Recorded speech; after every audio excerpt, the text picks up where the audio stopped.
mentes cativas à palavra. E eu te agradeço desde já, no nome santo do Senhor Jesus. Amém e amém. Obrigada, meninos. Vocês são separados. Sacerdócio real. Ei, vocês vão fazer a diferença no nome santo do Senhor Jesus. Onde vocês abrirem as suas bocas, onde vocês apresentarem o seu corpo ao Senhor, Ele vai usar os dedos, Ele vai usar as pernas, Ele vai usar os pés. Aleluia! Glória a Deus! Glória a Jesus. Ei, querido, nós temos que valorizar os louvores, sabia? Aleluia! Como é bom abrir a nossa boca, engrandecer e dizer o quanto o Senhor é bom. Nós só cantamos aqui verdades. Aleluia! E eu quero te dizer nessa noite, olha, tudo que Deus falou vai acontecer. Como eu sei no meu coração, tudo o que Deus falou vai acontecer. Aleluia! Queridos, você sabe que isso aqui é o nosso manual de instrução. Nós, aqueles que nascemos de novo, que reconhecemos Cristo Jesus como único e suficiente Salvador, esse aqui é o nosso manual. E sabia que quando nós confessamos, o primeiro ouvido que ouve é o nosso? Então eu queria fazer uma declaração de fé com você nessa noite. Você faz comigo? Amém. Aleluia. Quem não tem a Bíblia, pegue algo que possa identificar como se fosse a sua Bíblia, sabe? Deus conhece o que está no coração. Amém? E aí eu quero que você diga comigo o seguinte: esta é a palavra de Deus. Isso, eu creio nela. Ela é a verdade. Eu tenho tudo. Aleluias. Tudo que ela diz que eu tenho. Você está entendendo o que você está declarando? Ei, você tem. E sabe, você é tudo que ela diz que você é. E eu quero que você diz mais uma coisa. Eu posso. Tudo que ela diz que eu posso. Aleluia. Queridos, esses dias eu estava conversando, acho que foi que eu estava estudando e eu disse, veio algo no meu coração. A Bíblia, a palavra de Deus, é mais atual que o jornal que vai ser impresso para amanhã. Ei, você quer saber de tudo, tudinho, começa a esmiuçar isso aqui. E você sabia que as nossas confissões, elas criam realidades. Fé e confissão andam de mãos dadas. E você sabia que no que você crê, vai afetar a forma de como você vive? É por isso que o mundo, ele tenta enviar para vocês várias formatações, várias palavras e várias situações. Mas você sabia que Jesus é o nosso maior exemplo? Como ele sabia quem ele era. E sabia que ele confessava isso? Nós vemos isso lá em João 14:9. Ele diz assim, olha, quem vê a mim, vê o Pai. Ei, querido, você entendeu isso? Quem olha para você, vê Deus. Você é Deus purinho, você tem o DNA, aleluias, como Ele é, você é, aleluias. Os meninos poderiam, por favor, preparar o vídeo, para a gente colocar? E sabe, uma palavra me chamou a atenção no decorrer que o pastor já falou sobre essa palavra e a Vânia depois tocou. E os meus ouvidos espirituais, rapidamente, muito espertos, já pegaram de longe. A Vânia tocou no assunto porque ela leu o livro Zoe e ela disse assim, olha, quanto mais você meditar no que está escrito, paulatinamente a beleza de Cristo se torna real em você. E aí eu gosto de definição, você sabe, né? Eu sabia por alto, mas eu queria ver a definição.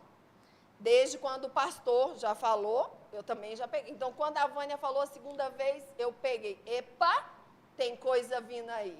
Tudo o que Deus falou vai acontecer. Tudo o que Deus falou vai acontecer. Nada pode impedir, nada pode parar. E paulatinamente é um advérbio que caracteriza algo que é feito com determinada progressão de tempo. Ou seja, é produzido aos poucos. Ei, querido, não precisa ter pressa. O tempo de Deus é o tempo perfeito. Basta você crer. Aleluia. Isso era uma introdução. Tá pronto o vídeo? Posso chamar o vídeo aí, meninas? Meninos? Família é o nosso primeiro ministério. Quando se puderem desligar aqui um pouquinho. Família é o nosso primeiro ministério. Família é o nosso primeiro ministério. Quando a gente cuida da família, a gente está fazendo a obra de Deus. As pessoas são equivocadas e acreditam que a obra de Deus só acontece no púlpito. Não, isso não é verdade. A obra de Deus começa ao redor da mesa, discipulando os seus filhos, dando exemplo para os seus filhos dentro de casa e plantando as sementes do Evangelho. Mas é claro que os nossos filhos, eles se tornam adultos e eles fazem escolhas. Eu estou vivendo isso na minha própria vida. Eles fazem escolhas e escolhas, às vezes, completamente contrárias àquilo que eles foram instruídos.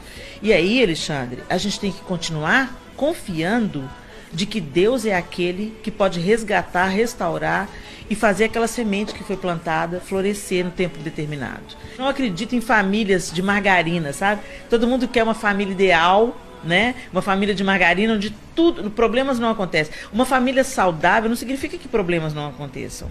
Uma família saudável é aquela onde os problemas acontecem e você consegue atravessar os problemas, tirando o melhor proveito disso, glorificando o nome do Senhor em tudo, né? Eu não posso fazer escolhas pelos meus filhos. Eles precisam nascer de novo e eu sempre digo isso para eles desde pequenos. Olha aqui, Deus não tem neto, tá?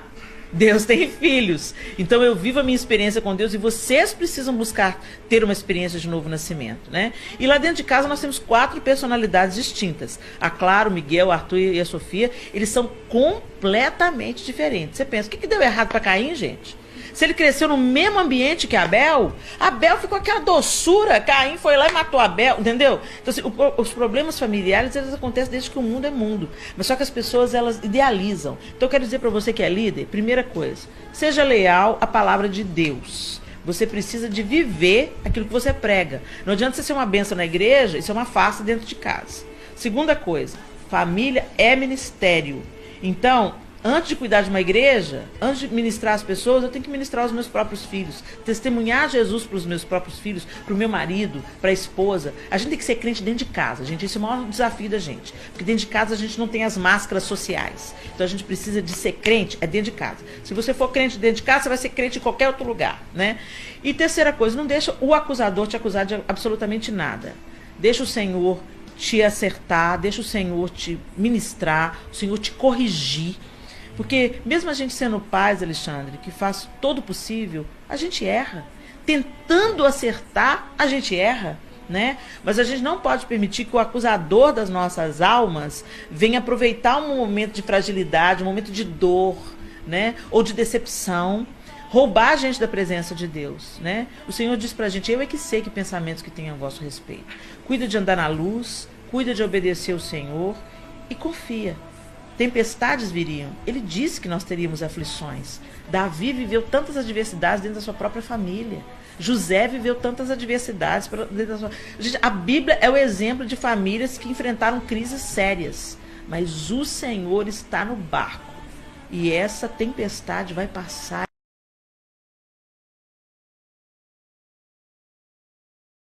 Praticante dessa palavra. E eu acrescento mais.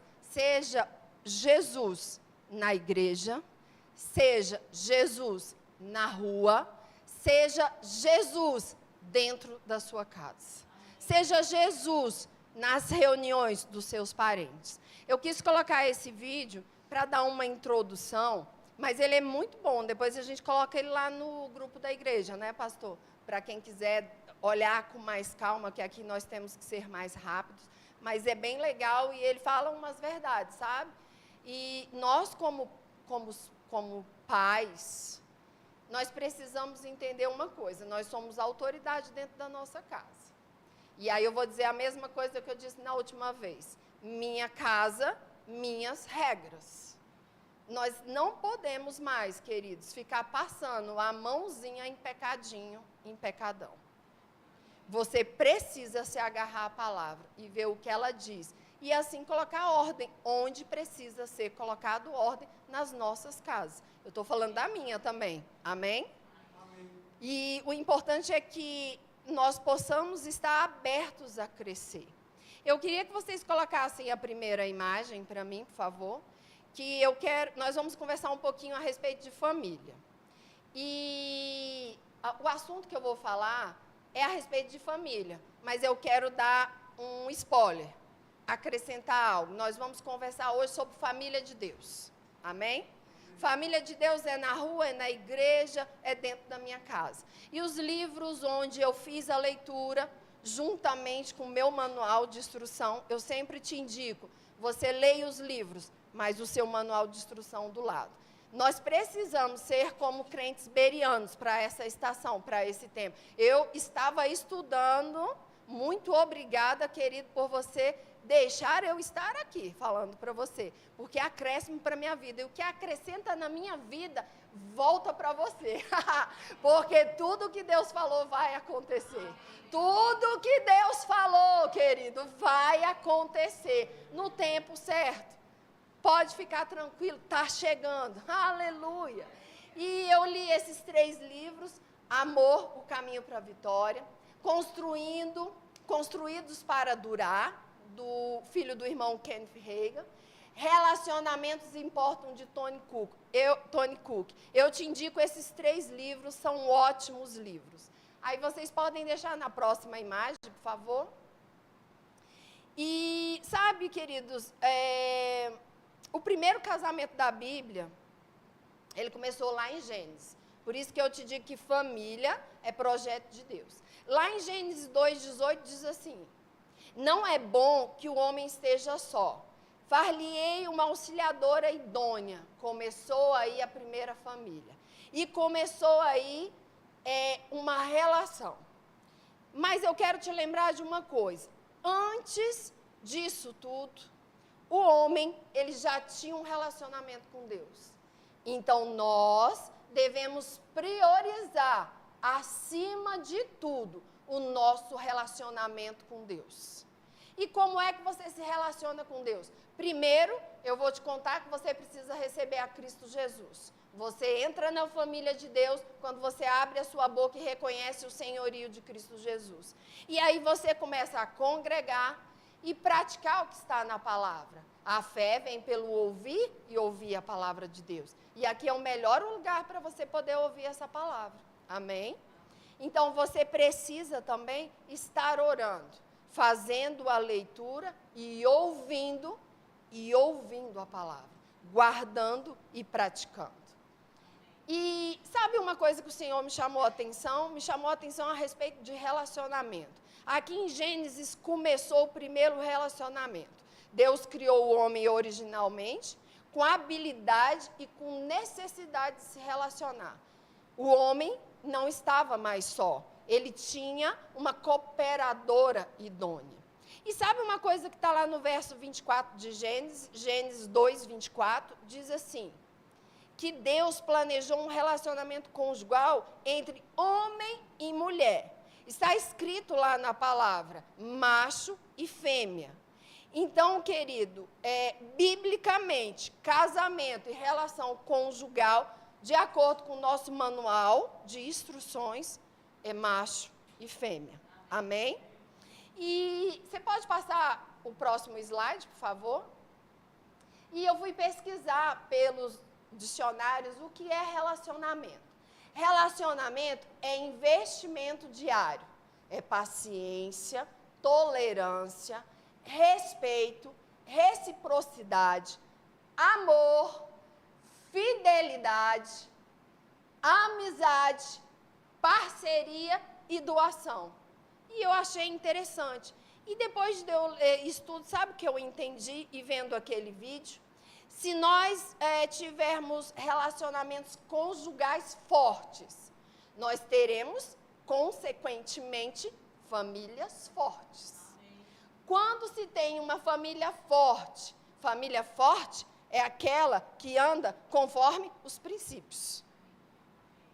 Quando nós temos uma família forte, edificada em princípios cristãos, nós temos uma igreja forte. Porque aí a família entende que ela toda precisa se adequar aos padrões bíblicos. Pai e mãe não tem problema com filho, filho não tem problema com pai e mãe. Os maridos não têm problema com as esposas não têm problema com os maridos.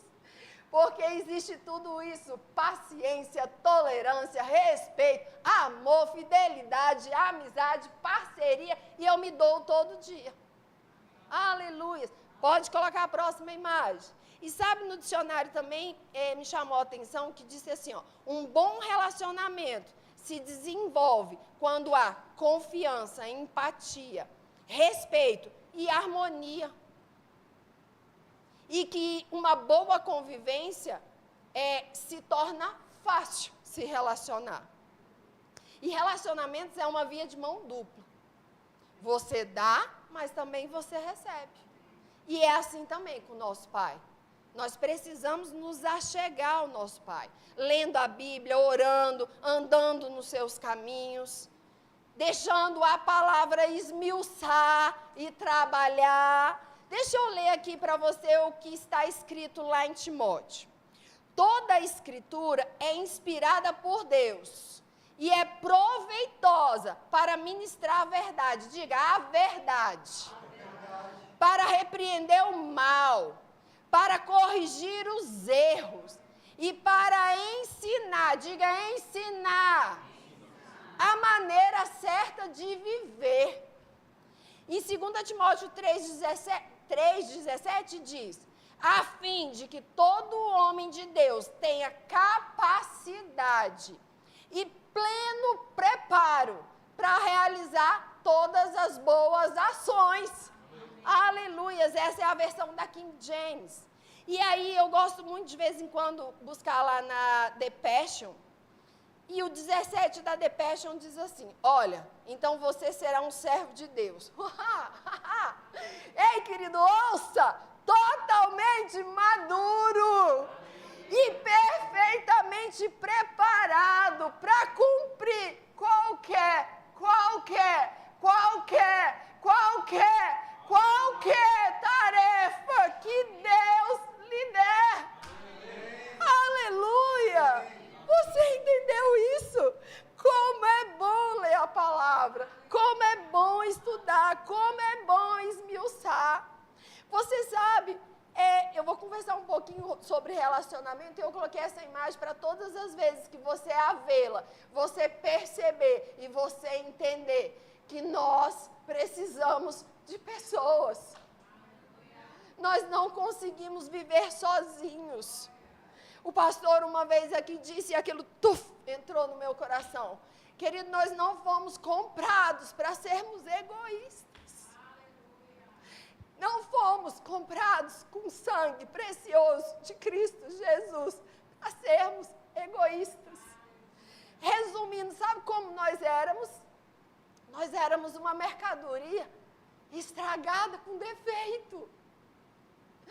Mas Deus, o nosso Pai, pagou um alto preço por mim e por você. Nós não podemos deixar isso de qualquer jeito. Nós precisamos entender que nós precisamos uns dos outros. Nós precisamos nos relacionar. E o diabo, ele veio para matar, roubar e destruir, e ele não muda as suas facetas. É só ficarmos atentos. A palavra diz, ei, resisti ao diabo e ele fugirá de vós. É tão simples a palavra, é tão normal para a gente. Porque essa palavra, querido, para o mundo não entra, não encaixa. Você entende? É só para aqueles que tiveram a revelação de quem eles são. Nós não somos autossuficientes, precisamos nos relacionar com pessoas. O diabo, ele quer nos isolar, para que percamos a proteção e a provisão que os relacionamentos proporcionam.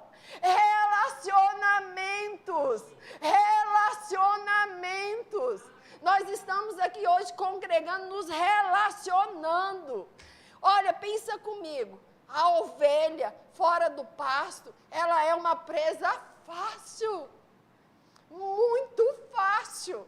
É por isso que o Satanás, ele quer isolar as pessoas. Foi isso que aconteceu no Covid. Você não está vendo, você não está enxergando, é tão simples. Relacionamentos quebrados,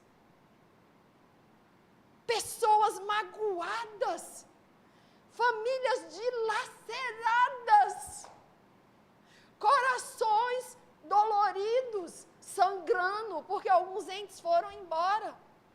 Quantas pessoas se isolaram e ficaram sozinhas? Nós precisamos uns dos outros. Você repara quando um predador, eu vou pegar um lobo como exemplo, ele quer capturar uma presa, um veado, um alce, que ele corre a passos largos. Ele ataca o bando, mas de formas estratégicas. Para aqueles que estão dispersos no bando, saírem pelas laterais ou saírem do meio da ligação principal, para o quê? Para o lobo atacar, e é certo que ele consegue. Então, ovelha, ela não pode estar sozinha. Ovelha não pode estar sozinha. Você pode ter habilidades, você pode ser talentoso, mas se você decidir viver sozinho, isolado, tem mais uma consequência. Você nunca vai chegar no seu potencial máximo. Nós fomos criados com propósito, nós fomos criados para correr velozmente a carreira proposta para as nossas vidas. Nós temos um ministério, o ministério da reconciliação. Nós precisamos nos importar com o restante da nossa família. Eu sou grata ao Senhor por eu estar plantada nessa igreja. Eu sou grata ao Senhor por sua vida. Eu sou grata ao Senhor por eu ser a sua irmã em Cristo Jesus. A minha família eram com 5, 6, 7 pessoas, hoje está com 8, 12. Não, eu tenho muitos irmãos.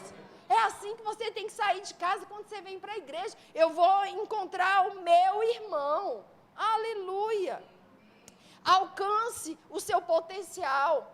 Eles nos capacitam para alcançar mais. Sempre foi assim na Bíblia. Repara um pouquinho mais lá atrás. Josué com Caleb, Davi com Jonatas, Paulo, Silas, Barnabé, Noemi, Ruth, eu e você e eu. Aleluia! Olha só que coisa linda. Ai, meu Deus. Não é bom para os cristãos. E olha que isso é algo que eu peguei exatamente no livro dos Construídos para Durar, que o Kenneth Júnior diz. Ele diz assim: não é bom para os cristãos serem patrulheiros solitários. Precisamos trabalhar uns com os outros e estabelecer relacionamento com outros crentes. Você lembra a sua mãe, quando a sua mamãe dizia assim: olha, me diz com quem tu andas que eu digo quem tu és. Eu não estou falando para você largar família, parente, amigos, não. Mas você precisa começar a se relacionar mais com a sua família de Deus. Você precisa se importar como eles estão. Vira para o seu irmão aí do lado e diga assim: que honra estar servindo com você aqui. Vira. Isso, dá um sorriso para ele assim e diz assim: olha, você é um sucesso. Você é um sucesso. Da próxima vez, senta aqui do meu lado. Vem para perto de mim. Eu quero estar próximo de você. Ei, vem, senta aqui do meu lado. Ei, fala para ele, pega na mão. Irmão, pega na mão de irmão. Irmã, pega na mão de irmã. Ei, gente, vamos. Ei, quem vai fazer a diferença é eu e você. Nós vamos gerar ovelhas e nós vamos trazer para o pastor cuidar. Pastor Gés, pastor Wellington, está chegando mais uns 15 pastores, está chegando uns 10 evangelistas, está chegando os mestres, os professores.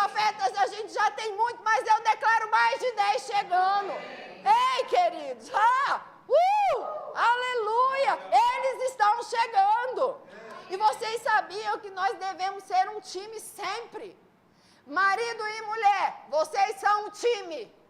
Vocês trabalham junto para o mesmo propósito, para a mesma coisa, para o crescimento da sua família. Marido e mulher, vocês são um time. Quem é casal aí diz, eu sou um time com você. Isso, olha para ele e diz, eu sou um time com você. Dá um beijinho agora. Você tem liberdade, você é casado, aproveita. Como diz o pastor Ricardo, se interesse. E essa irmã grita, né? Mas você tenha paciência, eu vou melhorar. Ei, a nossa família é um time. O seu pai não está contra você, ele quer o melhor para você. A sua mãe não está contra você, ela quer o melhor para você. Ouça agora, porque mais lá na frente você vai se lembrar de todas as coisas que eles te disseram. E você vai dizer, graças a Deus que o meu pai e minha mãe não eram mole. Graças a Deus que eles andavam conforme essa palavra. É por isso que eu vou para o céu. E é por isso que os meus filhos vão para o céu. Aleluia! E sabe, querido, cada membro da nossa igreja deve trabalhar junto, em relacionamento uns com os outros, como um time. Aqui na igreja não existe departamento melhor do que o outro. Eita, Yara, não existe. Nós todos somos iguais. Nem o pastor é melhor do que a gente. Querido, olha onde você está inserido na família de Deus. Ele não tem filho preferido. Quando você subir ao céu, se você cumprir o seu chamado, você vai ganhar um galardão, pode ser maior do que o pastor. Quem sabe é Deus, não sou eu e não é ele. Junto nós realizamos mais. Aleluias. Junto nós realizamos mais. Lá em 1 Coríntios 1, na parte do 10, na parte B, diz assim, nós devemos ter consideração uns pelos outros, cultivando a vida em comum. E eu quero te dizer, nós não podemos fazer tudo sozinho. É um trabalho de equipe. E junto, somos capazes de realizar mais para o Senhor. A palavra dele diz, coloca 1.000 para correr. 2, coloca 10.000. Você entendeu que nosso Pai é Deus de multiplicação? Quando você se une a outros crentes, você não apenas dobra o poder de multiplicação. Você imagina 5.000 crentes. 5.000 crentes. O que acontece? Ei, você pode colocar a próxima imagem para mim? Deixa eu ver se eu estou na imagem certa. Aleluia. Aleluia. Vocês estão bem? Amém. Não, eu estou muito bem. A alegria do Senhor é a minha força. Ei, o Espírito alegre formoseia. É por isso que eu estou nova e vou ficar mais nova ainda. Ei, como é bom saber as ferramentas que nós temos por dentro. É de dentro para fora. E aumentando e crescendo e avançando. Aleluia. E olha só, existe força nos números. Esse mocinho aqui empurrando o carro, ele vai chegar lá, mas ele vai demorar e vai levar mais tempo. Mas essas pessoas que estão juntas, no mesmo objetivo, no mesmo propósito, indo para o mesmo lugar e cooperando uns com os outros, eles vão chegar mais rápido. E não vai ser pesado, não vai ser cansativo. Pode mandar para a próxima. Eu quero falar com vocês sobre a igreja, lá em Atos 2. A igreja, a respeito da descrição que está em Atos 2, existia lá relacionamentos fortes. E era uma igreja que fazia diferença para aquele tempo. Eu vou ler para vocês Atos 2, do 41 e 47, na versão da mensagem. Vocês deixam? Pode? Então vocês me ouçam, porque vocês me autorizaram. Naquele dia, cerca de 3.000 pessoas foram convencidas por aquela palavra, batizadas e arroladas. Elas passaram a seguir o ensino dos apóstolos, a vida em comunidade, a refeição comunitária e a prática da oração. Todos ficaram perplexos com os sinais e maravilhas realizados por meio dos apóstolos.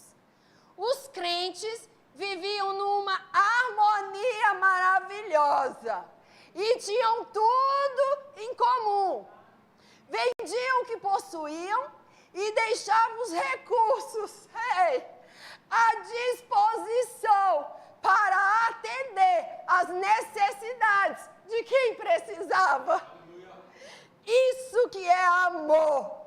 Eles seguiam uma disciplina diária de cultos no templo, seguidos de refeições nas casas.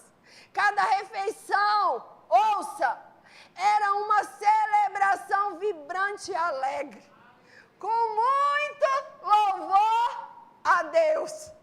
O povo da cidade apreciava o que via todos os dias. Diga, todos os dias. O número deles aumentava. E Deus acrescentava os que iam sendo salvos. Coloca a próxima imagem. Hoje eu estou cheia de imagem. Queridos, um graveto sozinho na mão, se eu fizer assim, ele quebra. Se eu pegar 2, 3, 4 gravetos, o homem que é forte, ele também vai quebrar. Mas se eu juntar muitos gravetos e eu enlaçá-los, ninguém vai quebrar.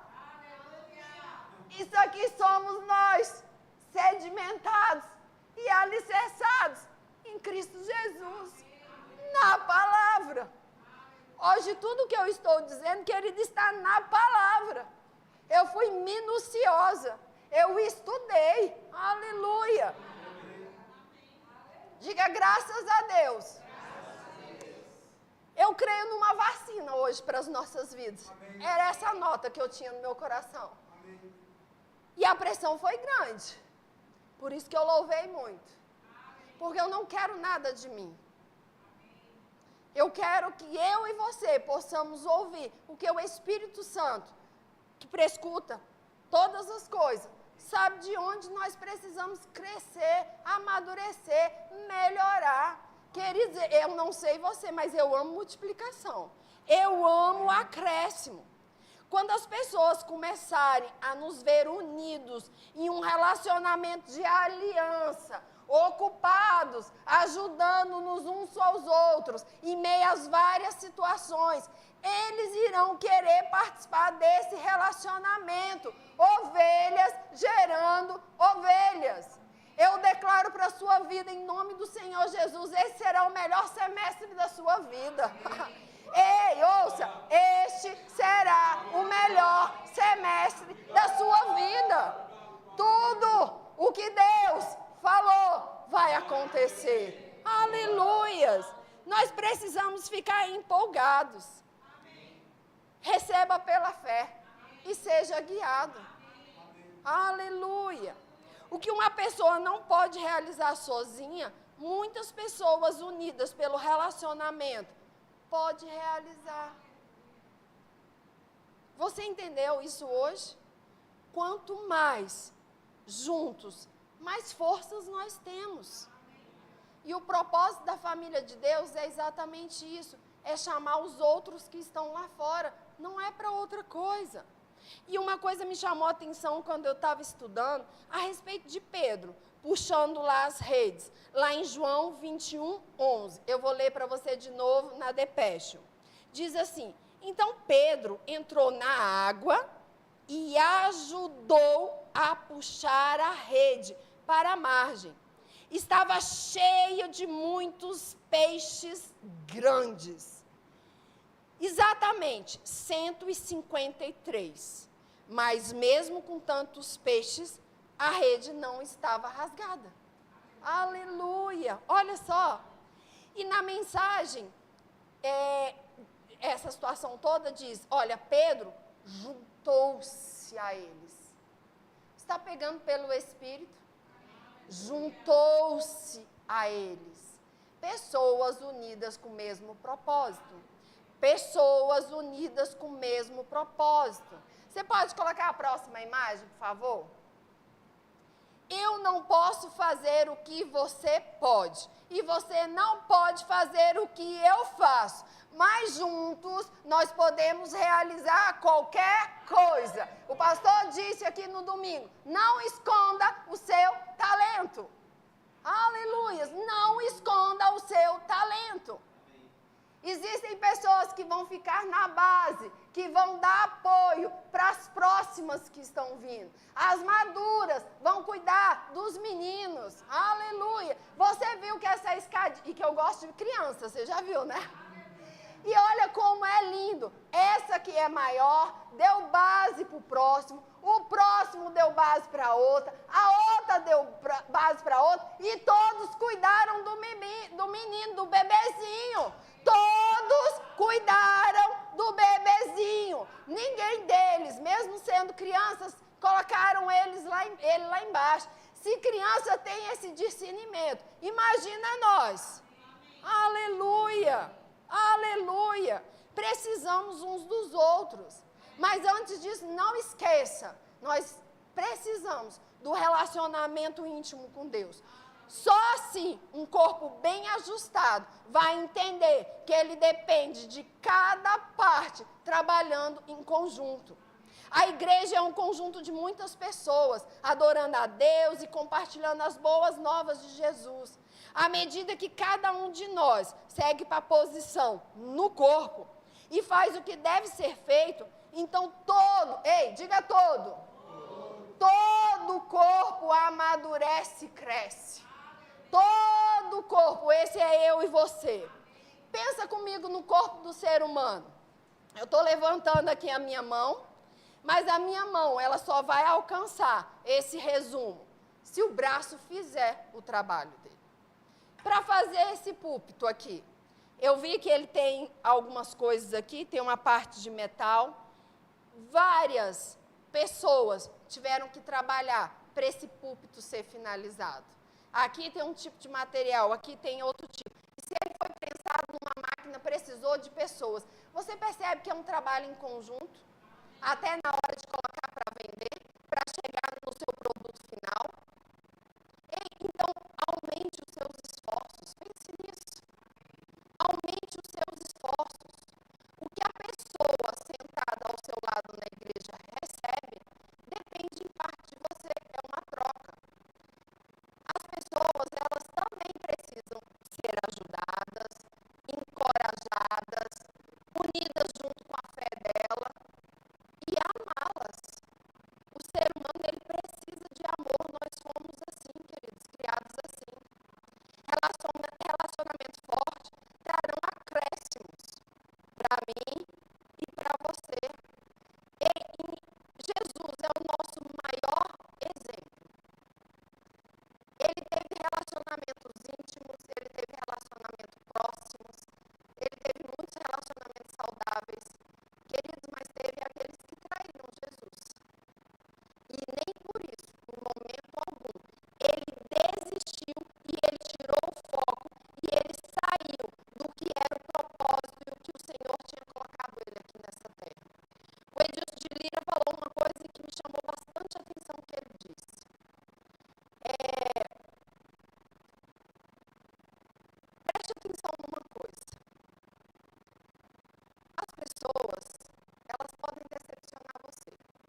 lá em Romanos 5:5.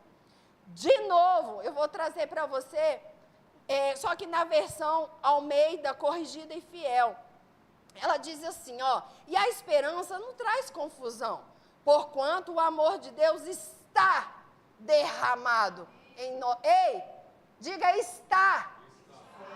Está derramado nos nossos corações pelo Espírito Santo que nos foi dado. E eu quero ler para você na The Passion, que diz assim, e essa esperança não é uma fantasia decepcionante, porque agora podemos experimentar o amor infinito de Deus em cascata. Ei, como eu gostei quando eu vi isso. Você imagina uma fonte jorrando, jorrando, jorrando. Então, defeitos, falhas, todos nós temos. Mas se estivermos atentos às áreas nas quais precisamos crescer, isso ajuda muito. Sempre, sempre, sempre. Diga sempre. Sempre tem espaço para crescer. Portanto, priorize viver uma vida de paz e harmonia em seus relacionamentos, buscando fortalecer e encorajar os outros. Diga, eu encorajo meu irmão.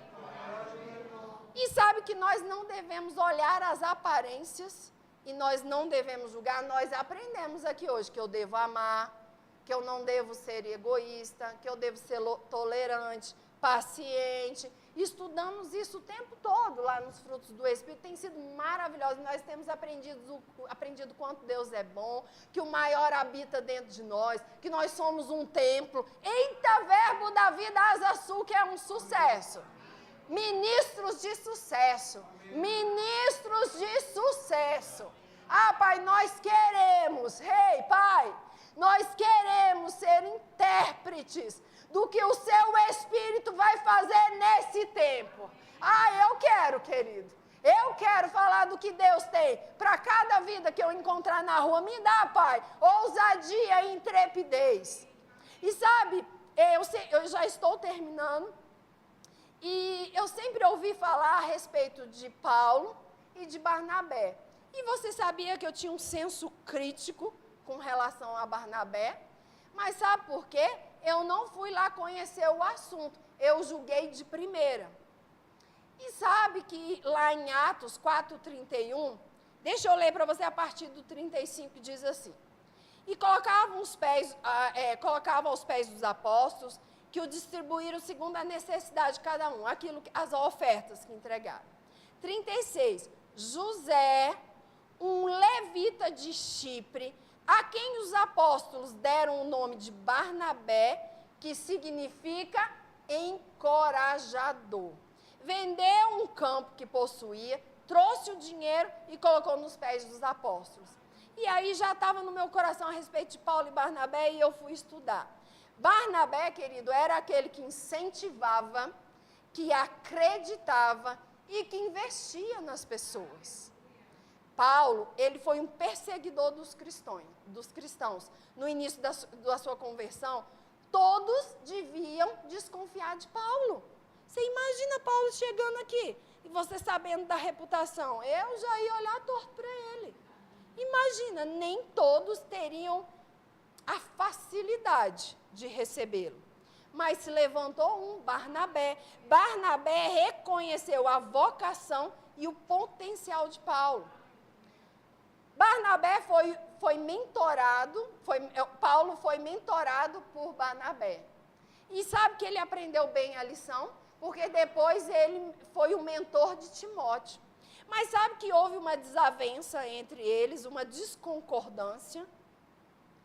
Na primeira viagem missionária, eles levaram José, Marcos, que era sobrinho parente de Barnabé. Só que o Marcos, tadinho, por algum motivo ele arregou. Ele parou no meio do caminho, voltou para trás e deixou os dois lá na mão. Paulo não gostou muito disso. Paulo tinha um temperamento totalmente diferente de Barnabé. Mas Deus usa cada qual. Cada qual tem o seu valor. Nós só precisamos ver onde nós precisamos ser melhorados. Porque essa palavra nos ensina. Amém? Só que cada um, como eu ouvi esses dias, nem todo mundo é mamão com açúcar. Amém? Tem uns que são mais fortes e nós precisamos de pessoas fortes, precisamos de pessoas tranquilas. Nós precisamos nessa mistura no corpo de Cristo. E aí, na segunda viagem missionária, o Barnabé queria levar o Marcos. E o Paulo falou, ei, comigo não. Esquece, você pode deixar isso para lá. Mas o Barnabé, ele sentia que ele precisava ajudar o Marcos. E nisso, Paulo seguiu o caminho com outros e Barnabé foi para outros. Agora, deixa eu te dizer o que aconteceu em 2 Timóteo. A banda pode subir, por favor. 2 Timóteo 4, de 9 a 13, diz assim, Paulo escrevendo a Timóteo, vem para cá o mais rápido que puder. Demas, atrás de novidades, foi para Tessalônica e me deixou aqui. Crescente está na província da Galácia, Tito na Dalmácia, Lucas é o único que ficou comigo. Mas ouça o que eu vou dizer agora para você. Traga Marcos com você. Ei, por causa de Barnabé, Marcos cresceu, evoluiu. E Paulo reconheceu. Ele vai ser meu braço direito, pois estou mandando Tiquito para Éfeso. Olha que coisa linda. Olha que coisa maravilhosa. Olha a multiforma. Você pode colocar a próxima imagem, nós já vamos encerrar. Que eu quero te dizer, olha, o pastor Bud, quando eu estava estudando, o Senhor disse, visão macro. Eu estou estabelecendo uma visão macro. Ei, uma visão macro para a sua liderança. Uma visão macro para a sua liderança. Para todos. Vai pegar líder de departamento. Vai pegar pastor auxiliar. Pastor presidente. Vai pegar os pastores que estão chegando. Visão macro. E eu fui pesquisar. E visão macro é ver além, ou seja, ver mais do que é possível, ver o que os outros não veem, ter uma visão ampliada. E o Senhor me trouxe o pastor Bud. Sabe, muitas vezes nem ele tinha dimensão do que Deus tinha para a vida dele. Mas à medida que convicção ia chegando no coração do pastor Bud, ele começou a se posicionar. E a oração dele é, eu me submeto ao seu plano. Eu me rendo ao seu propósito. Pai, faça em mim a sua vontade ser cumprida. Então, quando ele se posicionou em submissão ao plano de Deus, as coisas começaram a ficar mais claras dentro dele. Muitas vezes não temos noção do que será o segundo passo. Tudo que podemos entender é o primeiro. Mas quando damos o primeiro passo de obediência, mesmo sem saber como serão os próximos passos, as coisas começam a se abrir. Daí você começa a desenvolver uma confiança intensa. Uma confiança intensa. Ei, uma confiança intensa. Naquilo que Deus fala. E se você vê, e aí você começa a ver as próximas etapas se abrindo. Foi assim que aconteceu com ele. E ele sabia que ele tinha um tio que orava por ele. E o tio dele nem sabia que nós estávamos na oração dele. Olha só o que é que aconteceu. Foi fundada uma igreja, Verbo da Vida, no Brasil. E olha só onde que ela está hoje.